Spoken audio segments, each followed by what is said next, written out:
Roll out your shoulders, warm up your smiling muscles. And 3, 2, 1, laugh.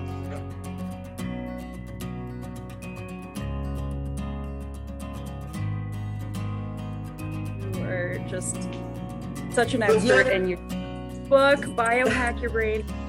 It was so amazing, and I admire the work you've done with rehabilitating brain function and with the Amon's Clinic. It's just, thank you so much. You are so gracious. Number one, thank you for your lovely compliments. I've worked hard. I've gotten to this really amazing point in my life where I can now teach people about how to take care of their brains. You are a beautiful person. I have read your background. My heart goes out to you because I know you have been struggling mightily.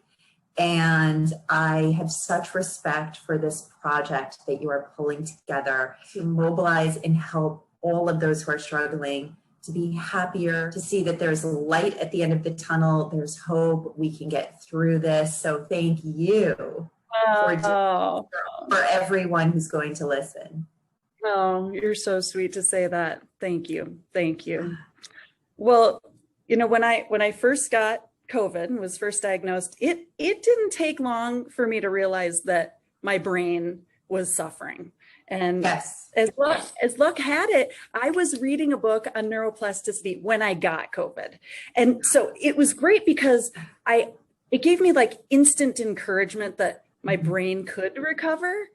But I was super hungry for more information, and I wanted to know what more I could do. And it wasn't until I read your book that I was like, oh my gosh, this is what I can do. Like, it was accessible, and it gave me so much power and just hope, and knowing that it was in my hands, that I could do these things that were lined out for me to change my recovery, and that it wasn't permanent damage. I mean, we still don't know everything, but really it was like, oh my gosh, I can do these things at home to take care of myself. And it would be selfish of me to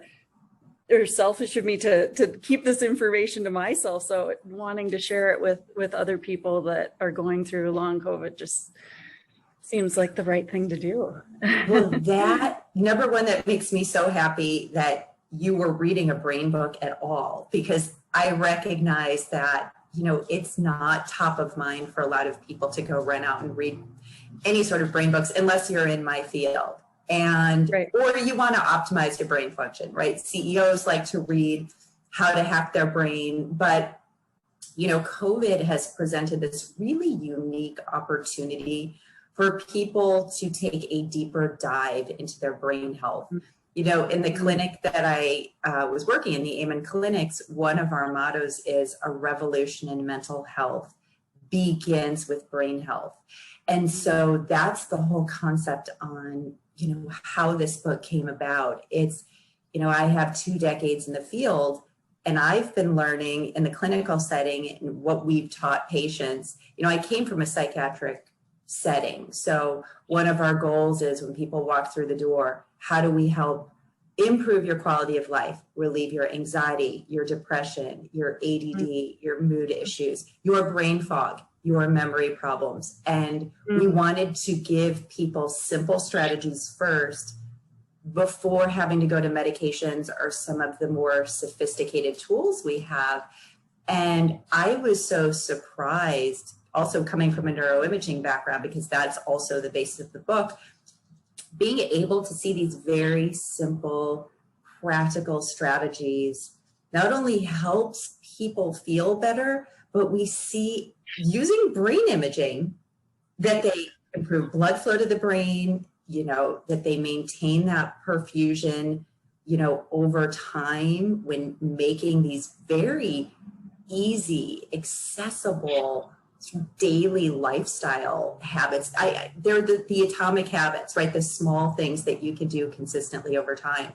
So, I wrote the book before COVID came out, and then in the middle of it, we're in the pandemic.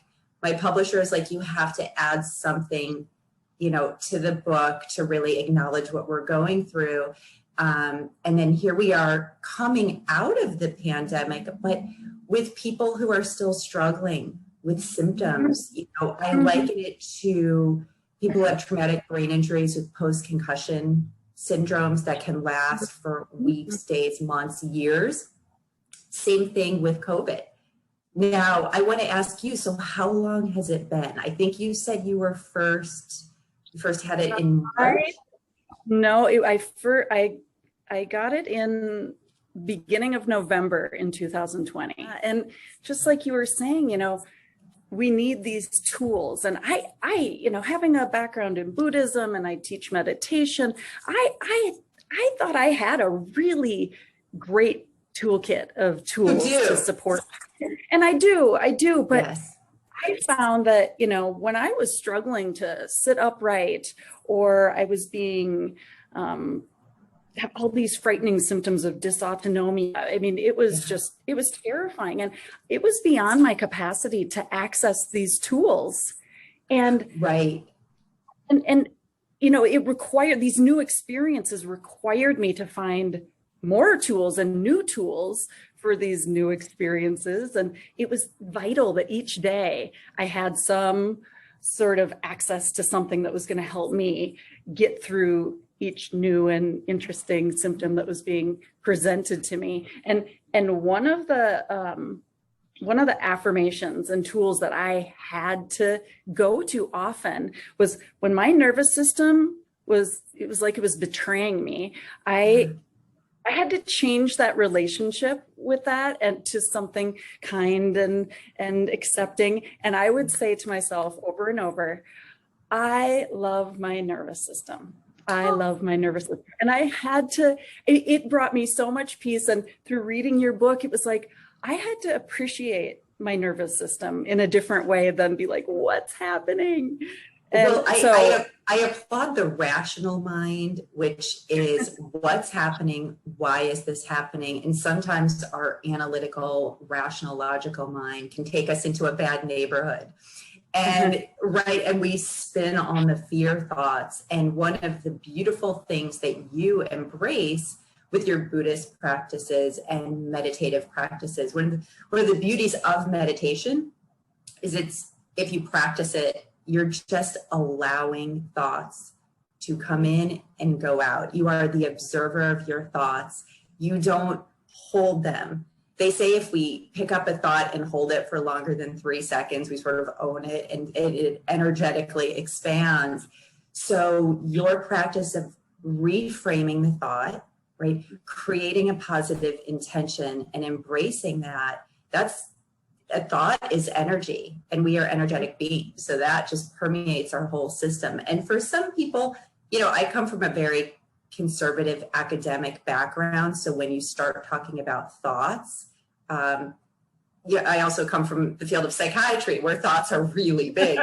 And that's why we love having people embrace a meditative practice, a contemplative practice, where when we become overwhelmed by our brain fog, our anxiety, our depression, our malaise, finding the place where we can sit still and just be okay with that, not have to control it. And then taking that positive step that you took to reframe the thought and start every morning with positive thoughts. That's why some people, and I don't remember if I talked about this in the book or not, I think it was in the first version, both my father and my godfather start every morning reading from a spiritual text.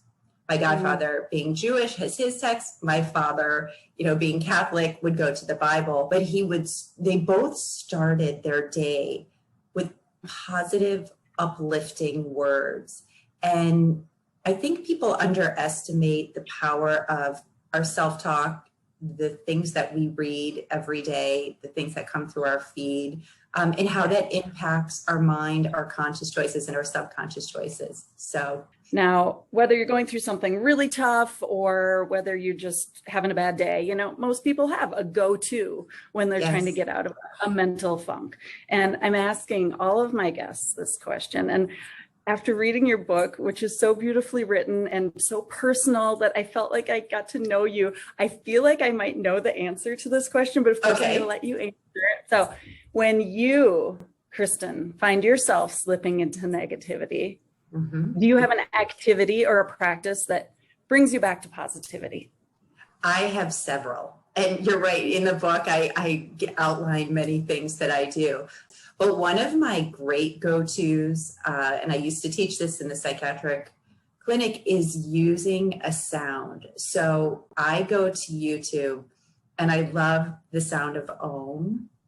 So you can go download, literally it'll play for 8 hours straight, and you can just have that Om sound going through the house, or you can put your earbuds on and listen to it.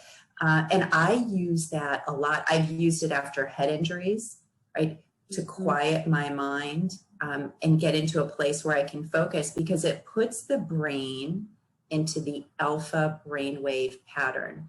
And literally what that means, we've got billions of neurons in our brain, 86 billion neurons, probably 86 to 100 billion. How are we going to ever, really be precise? But it has been in the published literature, 86 billion. Each one of those neurons can make between 10,000 to 40,000 connections with their neighbors. So we have this extraordinary brain. And the brainwave patterns are essentially when you get billions of neurons firing in synchrony, right, to create a certain waveform. And when we're in that alpha state, we just have more neurons that are firing at that frequency. And that helps us to be calm and relaxed and more mentally focused. So when our brain is just working too hard, which is when it's in the beta or high beta frequency, but how great is it that you can just go to your computer, type in the Om or type in different frequencies that you might want to listen to, have that sound traveling through the air, helping to put your brain into that alpha state. It's to me, it's so simple. But now this is what I study, in a laboratory setting. So I actually see how it works, and I've seen the brains of meditators. So if we did an EEG on you, your brainwave pattern might be more in that alpha state than other people. So my go-tos tend to be exercise and then using the sound frequencies. How about you? Sound is my go-to. I mean, that is just wherever, if I'm feeling frazzled at all, it's sound. I stop and I listen to any sound that's there, the furthest sound, the closest sound, the highest pitch. I try to just tune in to whatever the sounds are. So I have a wind chime, and so I hear that, but like putting on an Om sound in my house, like I love the sound of that. What you can do is play that sound at a very low level. So right now I actually have a 432 hertz sound going throughout the house. I have it on constantly because it helps to keep the whole space calm. And I used to do this in the psychiatric clinic when, if you can imagine in an 8-hour day, if you have 6 patients or 8 patients who have these symptoms very similar to what COVID long haulers are going through, your anxiety, your depression, your brain fog, your inability to focus. I created the environment in my office that was very soothing and peaceful. And I would use sounds, and I would use scents, and I would use plants to help, and light to help create an environment of peace and relaxation. And why is that important, especially for COVID sufferers? A place of peace allows our nervous system to calm down. And that's when our brain and body can restore itself naturally. Because that's really how we heal. If I were to give a message of empowerment to everybody who's listening, who's still going through these symptoms, the brain and body are extraordinary, and they have a remarkable ability to heal on its own. And what we need to do is get into a space where we're calm and balanced, because then the brain and body could do what it needs to do. We don't have to drive get out of the way. Yeah. We have to, we have to get out of the way of, even with some of the habits that we do that we don't realize might be thwarting the success of our recovery. Right. Oh, it's so beautifully put. So I have to go back to the exercise piece that you were talking about, because Yes, I loved in your book when you talked about exercise and increasing blood flow to the brain. yes, My husband's a personal trainer, and we discuss emotional and physical, the power of a good workout and blood flow. But I would love for you to elaborate a little bit on the science piece of it that I love to just geek out on, and explain to our listeners what is actually happening in the brain when we increase blood flow. Why is that so important, and what's happening in there? Okay, this is my favorite. So, if you're reading my book, it's all about blood flow, right? That is the one thing that everybody can do to help keep your brain sharp, to stay brain healthy for a lifetime. Because we did neuroimaging with thousands of patients. So our clinic, my former mentor, we have 9 clinics throughout the United States. We have a database. When I was there, we had over 130,000 scans. And what we measured was blood flow to the brain. And in seeing somebody scan when we see low blood flow, one of the first things we want to recommend is exercise. Why? Because our brain has 400 miles of blood vessels. So when we talk about the brain, everybody says, okay, it's 60% fat. Yes, all those cell membranes have are comprised of fat. So we have 60% fat, 75% water, but 400 miles of blood vessels. So it's this extraordinary vascular network that is providing oxygen to our cells, providing nutrients to our cells, and helping to remove waste. So we want to boost blood flow just to keep the flow of oxygen going to those billions of neurons. Okay, so we've got, you exercise to boost blood flow. You exercise to boost a few of these different growth factors. Now, one of them is called brain-derived neurotrophic factor. Why is that important? It helps to grow new neurons in very specific regions of the brain where we can grow new neurons. So I have to state, we only get one brain, and we lose about 85,000 neurons per day once we've reached maturity. So, the brain as we age starts to shrink. But there are certain regions, and one of them being the hippocampus, the region of the brain essential to learning and memory. We can keep that region of the brain growing for a lifetime. And exercise is one of the primary ways that we keep that hippocampus functioning. If we do not have a good hippocampus, we can't store and retain our memories. When patients get older and they have mild cognitive impairment and dementia, we can do MRI scans and we look at the hippocampus and we measure hippocampal volume.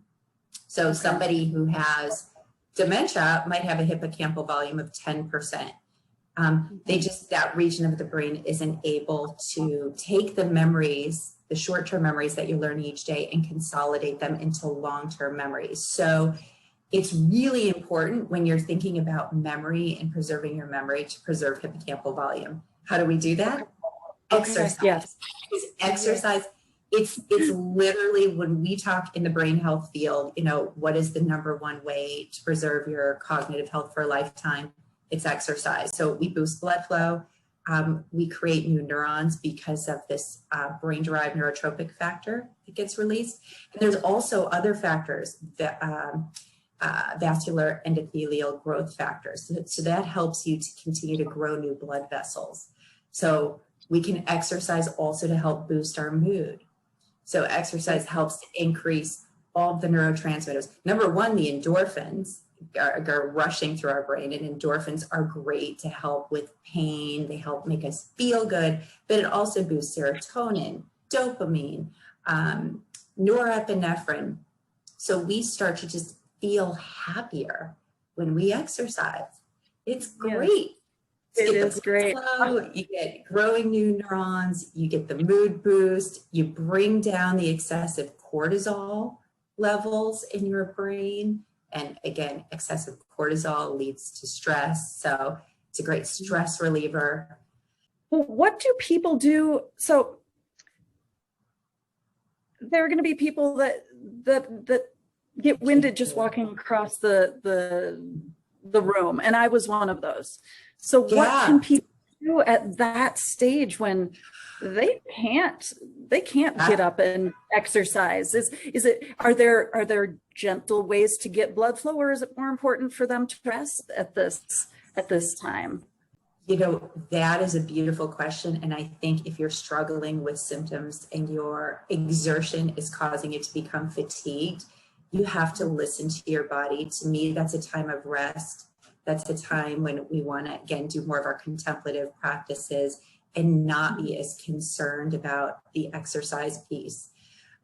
When you have recovered, you can't. It's sort of the same thing that we would do if you had a traumatic brain injury and you're recovering, you have post-concussion syndrome, and mild exertion may exacerbate your symptoms.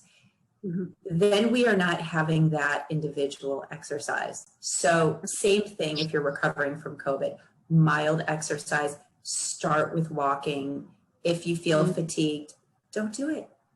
That's your body telling you to rest. So I really respect the intelligence of the body, and you will have plenty of time to exercise once you recover. I want to take this kind of to the next level, because in your book, you have a chapter, which I love so much, thinking your way to a better brain. I mean, and you wrote about how our thoughts can change our brain. And yes. I would love it if you could elaborate a little bit more on how positive thinking changes the brain and can support brain health and recovery. Well, that, I think, for people who are struggling with COVID is probably one of the most important points. We need to find ways to bring more positivity into our life, because positive thoughts cause the release of positive neurotransmitters in the brain. And it's, you know what I tell people, I have such compassion because it's easier said than done.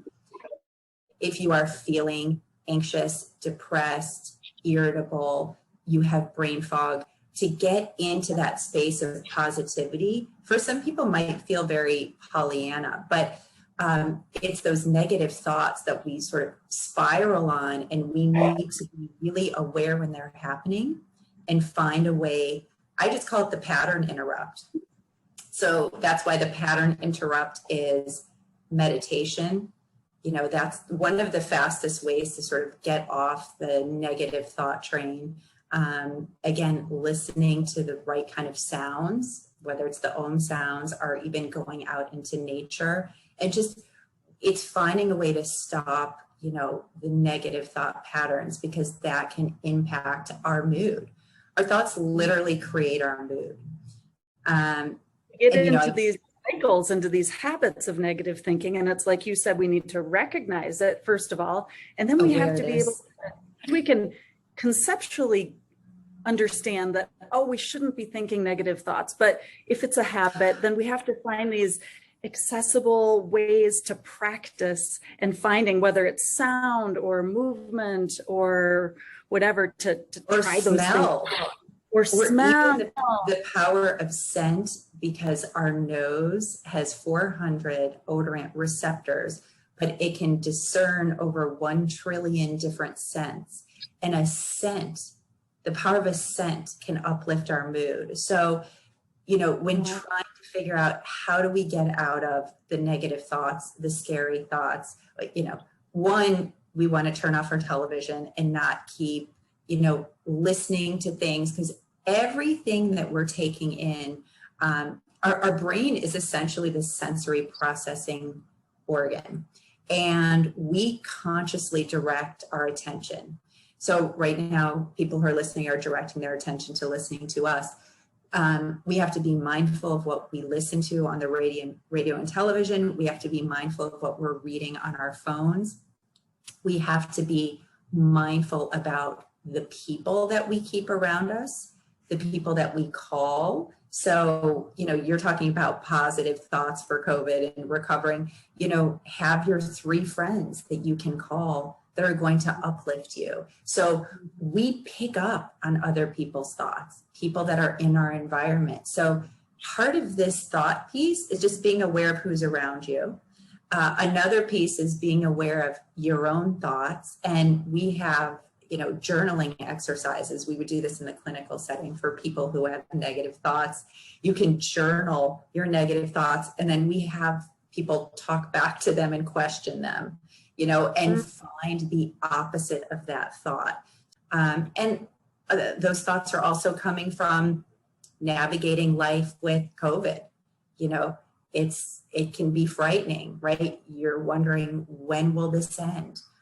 When do my symptoms get better? How do my symptoms get better? Am I an outlier? And all of those can be very scary. So if that's what you're going through right now, the best way to get through that is to find the people who will help you. Find the people that can help you through all of those symptoms. Coming through a psychiatric background, we have ways to manage anxiety. We have ways to manage depression. We have ways to address your brain fog. So part of it, when you're having those fearful thoughts or the negative thoughts, is finding the bridge to get you over them, to give you the hope that life can be better. And so I want to make sure people know there's a myriad of ways that we can explore helping people to get past those blocks.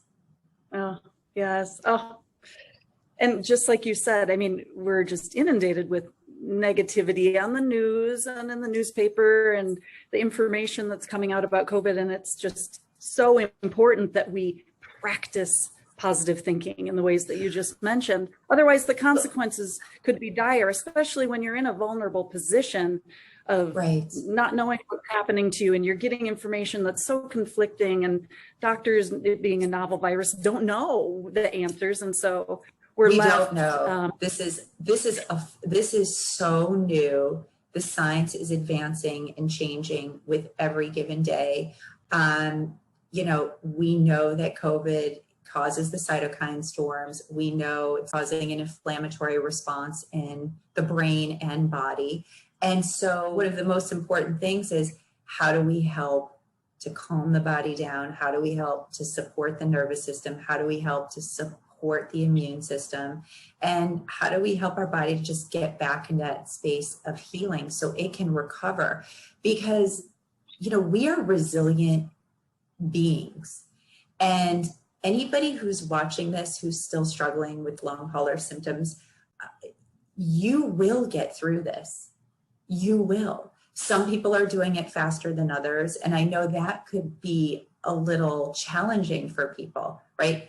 You hear people recovering, yet you might be the person that's still struggling. And I say, that's okay. Use this as an opportunity to sort of connect with yourself, find ways to support your health and healing. That's why there's people like yourself, people like myself. There's a lot of people available to help. And, again, coming from the health background, watching people recover from, complex psychiatric disorders and live a life where they feel more balanced, more in control of their day-to-day choices, and just being happier, that's the end goal. Can we help bridge the gap from struggling with symptoms to being healthy, happy, and whole again? And you can. And you can. And you saying that when you're going to recover, that just, that just, chokes me up, because hearing you as an expert say that gives hope, because we're hearing, conflicting information, but knowing that, one, you're encouraging us that we have that hope and that it's in our power to make certain decisions and think positive thoughts that will lead us in that direction is I think just amazing. And so great. Number one, I want to really encourage people to not to feel defeated by this. again, coming from a brain imaging background where I've seen extraordinary recoveries, I know that people can get better from this. I know it. That's why I want people who are struggling to reach out to the professionals that know how to help you with the particular symptoms you have, and stay connected with the support groups and groups like you have been forming, right? You've got your website and you're here to help empower people. That's what we really need right now. Again, I come from a field where I work with people who have degenerative diseases. They still need to live life. They still need to have hope. There's extraordinary things that we are doing with the brain in terms of recovery. So I see no reason why people who are struggling with COVID long hauler can't have a full and complete recovery. And how are you doing now in this process? I'd say I'm about 95%. And, I have come a long way, and I have just a gamut of tools that I'm using. I'm doing neurofeedback. I'm doing, cold water therapy. I mean, I'm doing everything. You're doing neurofeedback. Now I'm doing neurofeedback, and that was a big change when I started to do neurofeedback. So let's talk about that for a minute. I'm so happy that you're doing neurofeedback. I love it because it's so effective at helping people reduce symptoms of insomnia, depression, anxiety. It's really powerful. And it's a wonderful, non-invasive, non-pharmacological approach to shift your brainwave activity into a place where it's healthier and more stable and efficient. And I feel for people who are struggling with symptoms, it's really a phenomenal way to help stabilize brain function. And the great thing is your brain is doing it on its own. That's what's so extraordinary about neurofeedback. And I was telling you about quantitative EEG, which are these very sophisticated maps that tell us exactly which regions of your brain are overactive, which regions are underactive, which neurons are communicating in synchrony and which ones are not. And it really helps to bring the brain back into a place where it's stable and efficient. And the synchronization patterns allow you to sort of function at your optimal levels. So I feel that neurofeedback is one of these things that we know about it in the brain health world. It's now starting to come out more into mainstream. And I'm so happy that you found it as one of your therapeutic tools. Oh my gosh, it has been just great. I just have loved it. It's made a huge difference. So how has it helped you? Did you do it for anxiety? What were your specific clinical? It helped everything: sleep, anxiety. My nervous system had been hijacked, and it just felt as though it calmed things. But it's been amazing. And I'm, hoping, I was doing originally, 3 times a week, and then 2 times now, once a week, and, hoping that things just start to hold. And how often do you recommend the scan? Like initially, obviously that makes sense. And then throughout every few months, or, wait until you're 6 months into it to do the scan to see your progress? Good question. I like people doing scans at the beginning. I mean, you've already started. And the reason why I say that is not only does it help guide the practitioner, now you don't need to have the scan done. Practitioners can work based on symptoms, but I'm a neuroscientist. I come from a background where we target and treat based on the way your unique brain is wired. And the reason why I say your unique wiring, you might have a history of anxiety or depression or bipolar issues that runs in your family. Like people come in with these unique neurobiological patterns, and something like COVID can help, trigger some of those issues that you might not have had before having COVID, but now that your brain is compromised, there's an inflammatory process happening, there's a cytokine storm happening, and all of a sudden, you're not able to manage your mood and your emotions. So neurofeedback allows for guiding of the therapy based on, again, the way your brain is wired. So you can do it symptom-based, but I love getting very technical and looking at exactly which regions we need to focus on. So a classic neurofeedback protocol might be 20 sessions. So we would have you do a baseline EEG, 20 sessions of neurofeedback, then a follow-up. And let's see what patterns we've corrected, what we may need to work on. And I really feel like it helps you, the individual, see the changes. So having these very detailed maps, I mean, the reports are 40 pages. They're very sophisticated. And what I love about neurofeedback, because, or QEEGs, so this is what I did in the clinical setting. If I did one on you today and then did one on you a year from now, following your training, not only would I see shifts, but typically those shifts are maintained. And that's what is fascinating. That's why I say brain imaging is like a fingerprint. It is unique to you, and those patterns are unique to you, and they will stay there unless you engage in a process that changes it. So, you know, we used to say neurofeedback is like going to the gym for your brain. So like you were saying, your husband is a trainer, he goes and works people out, building muscles in different, you know, regions of the body. This is what we're doing with the brain, and neurofeedback is literally training your brain to fire in a different way and hold those patterns. So you might want to do 20 sessions now, take a break. You can do, if you have symptoms again, go back in for another set of sessions. Do you think doing the now, I mean, I've been doing it for 3-4 months now. Do you think having the scan done now would be smart to then, I mean, ideally having had it done initially would be great to see that sort of baseline and then to see my progress. But I don't want to wait another year and think, oh, I should have done it. Would now be a good time to do it? See, what's great about what you're asking is you're curious. So absolutely get one now.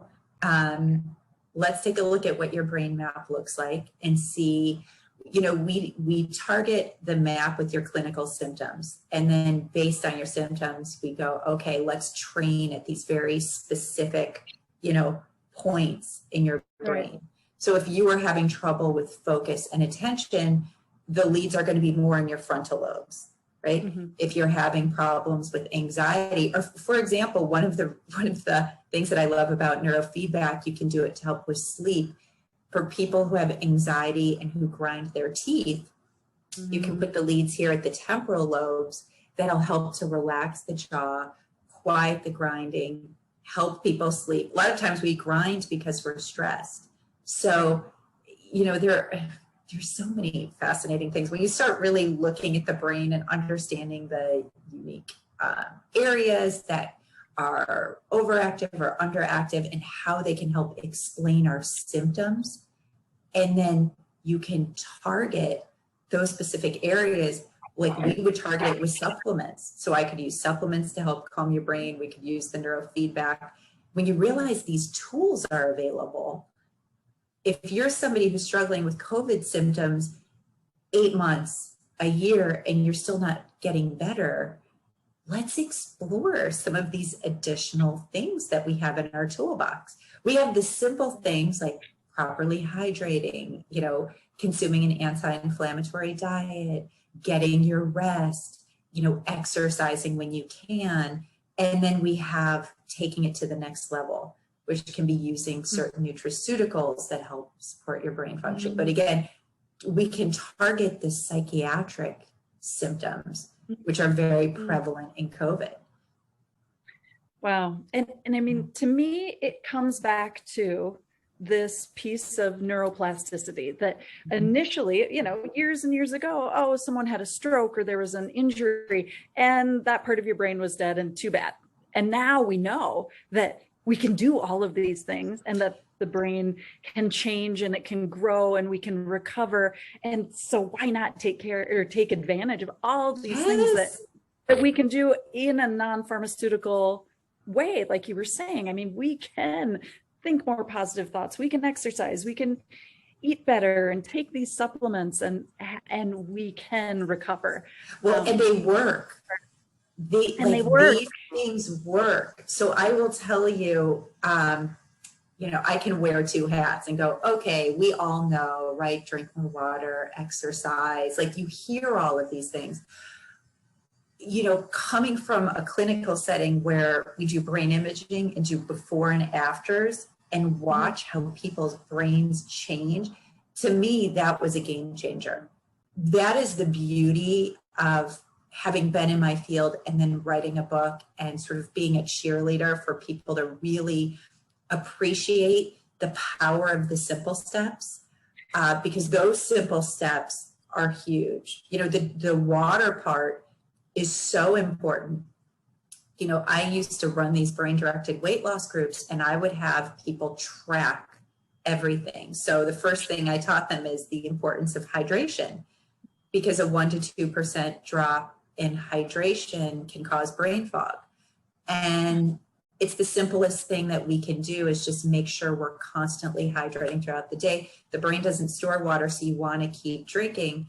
And you need it to just flush out toxins. You need it, we excrete about 1.8 liters of fluids per day. So we need to be drinking that in. And so I feel like fluids are, one of the most important things anybody can do. And thinking about how we can get more, clean water into our day, not more coffee and juice and soda, but just the water. Right. That's the simplest step of all. Again, when you have to drink at least 8 glasses of water per day to maintain your blood volume and blood pressure. So when you start making those tangible connections to people, oh, if I, have blood pressure issues, maybe I should think about getting enough water in my day. So, right. Yeah, I think that's part of why I love teaching people about this stuff, because it is critical. And taking care of your brain health can be really simple. Yes, we can go and have neurofeedback done, which is great for people who are still struggling. For some people, that still might be an expense or luxury that they can't afford. Neurofeedback costs on average $100 to $150 a session, times 20 sessions, plus you add on a $500 EEG. That's expensive. I talk about it in the epilogue of my book, but really, my book is about how do I empower you with the really simple steps that I guarantee you are going to change your brain. And, you bring up that concept of neuroplasticity. That is the key to maintaining your long-term brain health, is knowing, doing the things that help support the continued growth of these little branches, right, from your neurons.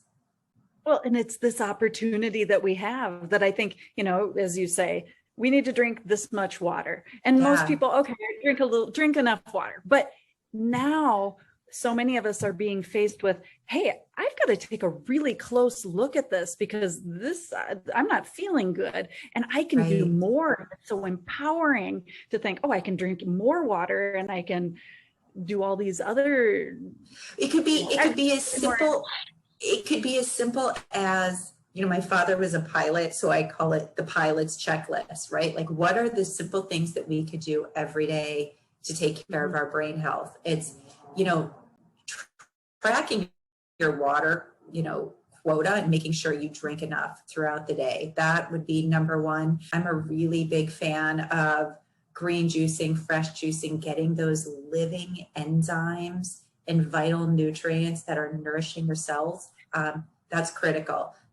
Finding some time to get movement in your day, finding a little bit of time for that rest and contemplation and quieting the mind. Those are little things that we can do. Swapping out foods, having more plant-based foods. I know some people need to eat meat. Meat's inflammatory. So if we're talking about COVID and people struggling with COVID issues, you want to keep the red meats and processed meats down and have, more of an anti-inflammatory diet. What's the simple way to do that? 3 vegetables a day, 2 fruits a day. Again, so that's like a checklist. And did I take my supplements, my omega-3 fatty acids? Did I have, a multivitamin? Very easy to do. So I feel like this is a time when we can all make our checklist that empowers us, doesn't have to be hard. And then if we're still struggling, we can get an EEG, a very simple, non-invasive way. When I say non-invasive, there's no radioactivity. So it doesn't entail you having to have a radioactive tracer to look at your blood flow in your brain. It doesn't entail you having to go into an MRI. It's just a way to look at the electrical patterns in your brain and find ways that we might be able to improve the connectivity. And most people who are going to go for the neurofeedback piece are the ones that are struggling with symptoms. Oh my gosh, Kristen, thank you so much for this conversation. I mean, as you know, I'm not a doctor, although I feel like I've gotten like a PhD in COVID recovery in the last 8 months, but it's why I'm bringing on experts like you I want Positively COVID to be the source of positivity and hope and health and optimism towards healing from this virus. But, I also really want evidence-based science and science-backed information. And what you've shared with us today is just such a gift. I can't thank you enough. Oh, well, it is truly an honor to be here with you. And I celebrate your recovery and what you have gone through and your continued journey of recovery. And I guess I'm curious, what have you found to be the most helpful to you? So I'm hearing the neurofeedback. Are there a few other sort of pearls of wisdom that you want to share? The neurofeedback was definitely a big piece of the puzzle for me. Another big piece of the puzzle was cold water therapy. I had been having these crazy, we called them hell surges. And it felt like I was dying. I was shutting down. I can't even explain how terrifying it was. And I would then start getting burning sensations on my skin. And then I would get these hot flashes that were unbelievable. Like I was sweating, and the whole episode would last about 3 minutes. And I was having about 10 a day, maybe 10 at night. And I had a little clicker, was keeping track. And I started taking cold showers. And just 2 minutes at the end of every shower. And within the first 2 days, they dropped to 3 a day. And after 3 days, they completely stopped. It was mind blowing. So I was doing so many different things: the neurofeedback, anti-inflammatory diet, meditation, mindset, positive mindset was key. I mean, the 4 things that I've found that were just the most important was positive mindset, rest, which is accepting the rest and not trying to do too much, and pacing myself, nourishment, and then moving my body in healthy ways. And if I couldn't move much, maybe it was just a gentle walk. So those were sort of the things that I had to do those every day, and they were really important for me. I was skeptical. And my husband's always done some cold water therapy. He'll get in the rivers here in Montana.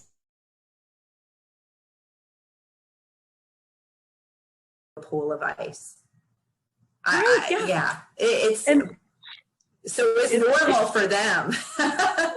But then the science out now about what it does to your immune system. And I thought, well, if somebody would say, I'm going to blow smoke rings over your head and you'll feel better, I'd say, go right ahead.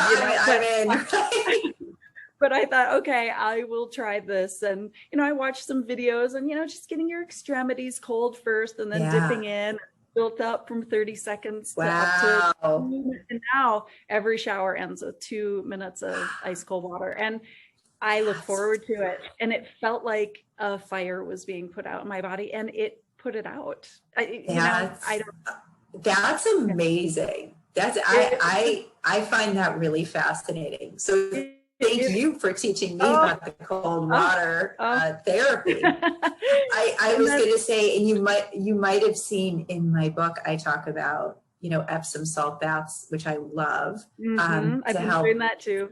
Heal and calm the nervous system. And I've become a very big fan of the flotation tanks. Have you ever gone into one? I have wanted to do those, and I haven't done it yet. I need to. They are amazing because the water is just like salt water, and it's very relaxing, and it helps your whole nervous system calm down. It's an extraordinary experience, and people use it. I actually think it's a great way to help people learn how to calm their mind, and it will accelerate learning how to get more into a meditative state. So I encourage people to look into it. Again, I put that in the epilogue in the back because there are all these great sort of tools that we have available to us, and I don't think people think about them. So you've just taught me something new with the cold water therapy that I didn't think about it for, struggling with the hot flashes and just being able to help keep your core body temperature stabilized.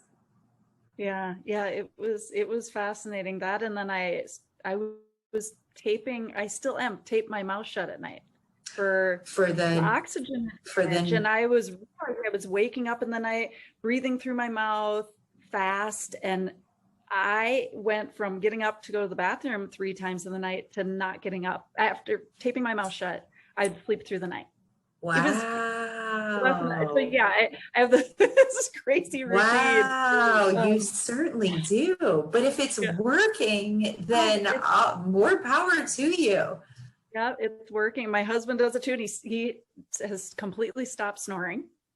It's just changed his sinuses. I mean, it has had so many benefits. Wow. Oh my gosh, I'm learning too. So thank you. I'm like, you're doing the stuff that I do, which is the brain imaging and the neurofeedback and some of sort of the higher level, technology that we have available to help the brain. That's why for the people who are listening, there are probably things you may not have explored yet. And I'm hoping that this conversation that we've had will open people's minds to, other things that are available, as we say in the book, you're not stuck with the brain you have. We can make it better. And if you're struggling, we can help you, because it's about having a great quality of life. It's about being happy and joyful. I feel your joy. I feel it in your smile. It's beautiful. And I'm so happy that you've created this platform for people to come to, and what an honor to be able to connect with you. And I'd love to send you a book. So make sure that you, just a personalized copy, to make sure I get your info. Love that. And if whatever you are teaching in your book and what you talk about, I mean, you radiate. I mean, you are just the perfect example. I mean, like, if anyone would see it, they'd be like, oh my gosh, what is she doing? I want what she's doing. So it really is so sweet. Yeah, you have just such a beautiful energy that is just shine through. So before I let you go, aside from you and your knowledge being such a gift, we know that one of the other greatest gifts in life is laughter. And the effects of laughter on our brain, that's well documented. And when I was going through one of my hardest times, one of my best girlfriends got on the phone with my husband and me and said, come on, just laugh with me for 30 seconds. And I thought, no, I don't want to. I'm too busy crying to laugh. And like, come on, let's just laugh. And I agreed to it. And it ended up being this really heavy dose of joy. By the end, I just felt, and I'm sure your mind is like, yeah, I can see what is actually happening in the brain. But, laughter is a tool that we have access to all the time. And so I'd like you to invite you to laugh with me for 30 seconds. Oh my gosh. You know what's really cute about this? This is the kind of thing that they teach in acting classes, right? Learning how to go into different emotional states, just, on cue. So we're now going to do like smiling and laughing. You actually embrace it because you smiled beautifully throughout the entire interview, which really says a lot about the state of your health and how you're feeling right now. We can't hide our face and our facial expressions. And I've noticed the big beaming smile. So I wanted to acknowledge that. And yes, I will join you in laughter. Thank you. Okay, well, I'm gonna get the timer ready, and how long are we doing this for? For 30 seconds. That's a lot. That's a long time. We can do it. And it sounds like you've had more practice than most people. I don't know. No, this is a first. Warm up your smiling muscles, whatever we have to do. But I think, and people are at home listening, I hope they join us. And even if it's just a giggle, or if a belly laugh comes out, then that's great. Okay, and we don't use a joke to precede it? Or? Nope. We're just gonna feed off of each other. Okay.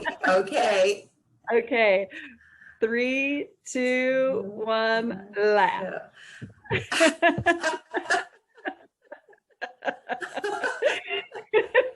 Oh my God. Okay.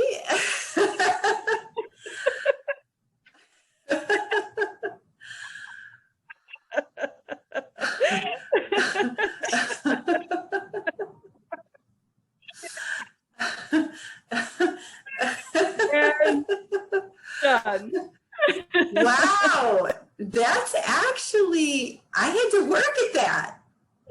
It's a little awkward, right? If you don't, like you say, have a joke that you're leading, you just gotta dig it up.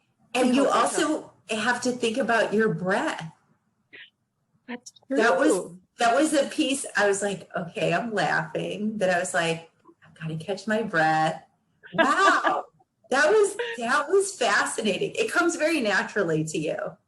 Oh, well, I've had some practice because I've had to. It really, there were times that was like, okay, I can go down that dark tunnel, or I can laugh and try to bring myself back. And it's really, in the end, I think you even say in your book, like, we have two choices, right? Yeah. Like, you can either be negative or positive, and ultimately, really, we only have one choice, because being negative doesn't help. So yes, let's make the easy choice. Let's make the fun choice. I think our natural state is love and happiness. Our natural state isn't fear.